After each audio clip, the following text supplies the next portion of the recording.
नाशिकमध्ये 37 वर्षीय महिलेची गळफास घेऊन आत्महत्या. आमदार चित्रा वाघ यांची नाशिक पोलीस आयुक्तांना भेट. गंगापूर रोड नाशिक येथे भक्ती अथर्व गुजराती वय वर्ष 37 यांनी सासरच्या त्रासाला कंटाळून गळफास घेऊन आत्महत्या केली.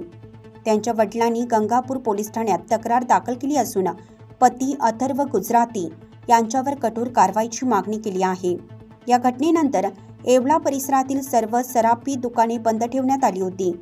या प्रकरणाची गंभीर दखल घेत आमदार चित्रा वाघ यांनी नाशिक पोलीस आयुक्त संदीप कर्णिक यांची भेट घेतली आहे.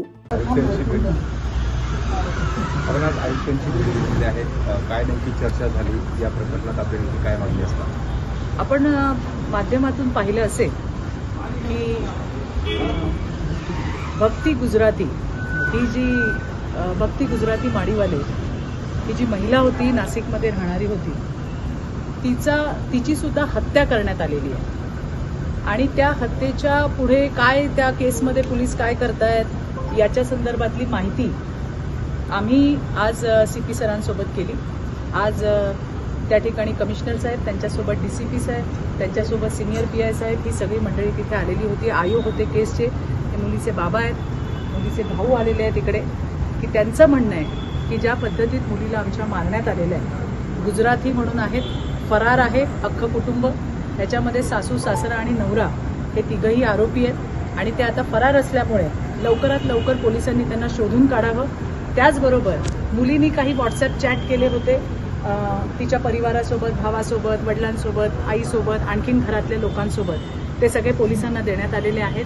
आणखी आता ज्या वेळेला या अशा केसेस होतात, स्टेटमेंट घेतल्या जातात, त्यावेळेला परिवाराची मानसिकता नसते, ते प्रचंड ट्रॉमामध्ये असतात, कारण त्यांनी त्यांचं मूल त्या ठिकाणी गमावलेलं आहे. आणि म्हणून आता ज्या ज्या काही गोष्टी त्यांना आठवत आहेत, भाऊ असेल, वडील असेल, हे आता पुन्हा एकदा उद्या पोलीस स्टेशनला जाणार आहेत. त्यांच्याकडे जितके काही प्रूफ आहेत ते पुन्हा पोलिसांना देणार आहेत. त्याच्यामध्ये ॲडिशनल सेक्शन सुद्धा लागले जाणार आहेत. आता जे सेक्शन पोलिसांनी लावले त्याच्यामध्ये 80 सुद्धा ॲड होणं हे अतिशय गरजेचं आहे. आणि त्या का लागायला हवे त्याचे प्रूफ वडील आणि भाऊ हे सगळे पोलिसांकडे देणार आहेत. पोलिसांनी आम्हाला या ठिकाणी आश्वस्त केलंय की कुठल्याही परिस्थितीमध्ये कुठे जाणार, पळून पळून जाणार कुठे, त्यामुळे त्यांच्या मुसक्या आवळल्याशिवाय राहणार नाही.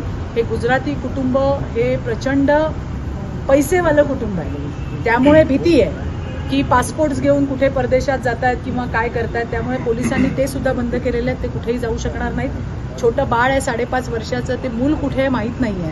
आजोबा मामा हे सगळे शोध घेत आहेत, परंतु अजून काही कळत नाहीये. संपूर्ण परिवार जो आहे तो फरार झालेला आहे. परंतु पोलीस आता फार इथं बोलणं किंवा आपणही त्यांना फार विचारणं योग्य नाही, कारण इन्व्हेस्टिगेशन चालू आहे.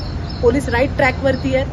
तर येणाऱ्या दिवसामध्ये हे जे आरोपी आहेत हे निश्चितपणे पकडले जातील आणि भक्तीला सुद्धा त्या ठिकाणी न्याय मिळेल, हा आम्हाला पूर्ण विश्वास आहे. खरं तर ते बाळ देखील नाहीये, नेमकं त्याचं काही माहिती मिळाली? 5.5 वर्षाचा मुलगा आहे, कुठे माहिती मिळत नाहीये, मुलाला कुठे नेलंय हे कळत नाहीये.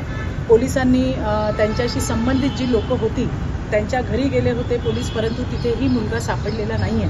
आता आणखीन काही धागेदोरे पोलिसांच्या हातात लागत आहेत, ते आपण फार डिस्कस करणं योग्य नाही, कारण आपण आधीच पोलिसांनाही फार विचारणं योग्य नाही. त्यांना त्यांचं काम करायला देऊया. मला आनंद आहे की कमिशनर साहेबांनी ही केस ACP बडे या मॅडमकडे दिलेली आहे. त्या स्वतः ही केस बघणार आहेत. उद्या पुन्हा एकदा परिवाराला त्या ठिकाणी बोलवलेलं आहे.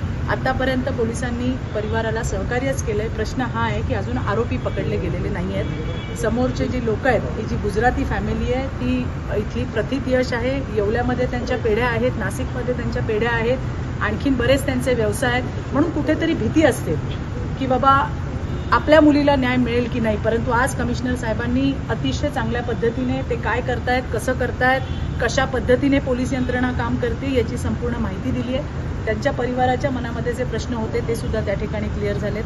सगळे समाज बांधव या ठिकाणी आलेले आहेत आणि निश्चितपणे मला विश्वास आहे की बाळ सुद्धा मिळेल आणि मुलीला आमच्या न्याय सुद्धा मिळेल. ते खरं तर अनेक घटना असं राज्यभर घडत आहे. महिला आयोग या संदर्भात काही ठोस भूमिका घेत नाही किंवा महिला आयोगाकडून मदत होत नाहीये. पीडितांचे जे प्रश्न ते सुटले जात नाहीये. रुपाली चाकणकर यांच्यावर सर्व स्तरातून आता टीका होते. नीलम गोरे असतील किंवा रुपाली पाटील ठोंबरे असतील, या संदर्भात बघा, मी सुद्धा महिला आयोगावरती काम केलेली एक कार्यकर्ता आहे. खूप वेगळ्या वेगळ्या पद्धतीच्या केसेस येत असतात. बऱ्याच केसेस या येत नाहीत कळल्यावरती सुमोटोमध्ये त्याच्यावरती ऍक्शन घेतली जाते, केसेस रजिस्टर्ड केले जातात. बऱ्याच वेळेला कौटुंबिक काउन्सिलिंगमधून बऱ्याच केसेसचं जे आहे ते निराकरण होत असतं पुढे. कारण शेवटी महिला आयोग पण आहे ते संसार वाचवण्यासाठी आहे, तोडण्यासाठी नाही आहे. त्यामुळे त्यांची पहिली प्रायोरिटी काय असते की तो संसार वाचला पाहिजे. त्यांच्याकडे आदेश देण्याची पॉवर आहे, पोलिसांना ते सांगू शकतात. त्या पद्धतीने त्यांचं आता सध्या महिला आयोगामध्ये काय चाललंय किंवा किती केसेस त्यांनी काल, मला वाटतं काल मी 2 दिवस माझ्या घरात लग्न असल्यामुळे मला तिथं पाहता आलं नाही, पण मी कुठेतरी स्टेटमेंट असं ऐकल्यासारखं वाटतंय की त्यांनी रिपोर्ट्स वगैरे दाखवलेत. बघा, प्रत्येक यंत्रणा काम करत असते.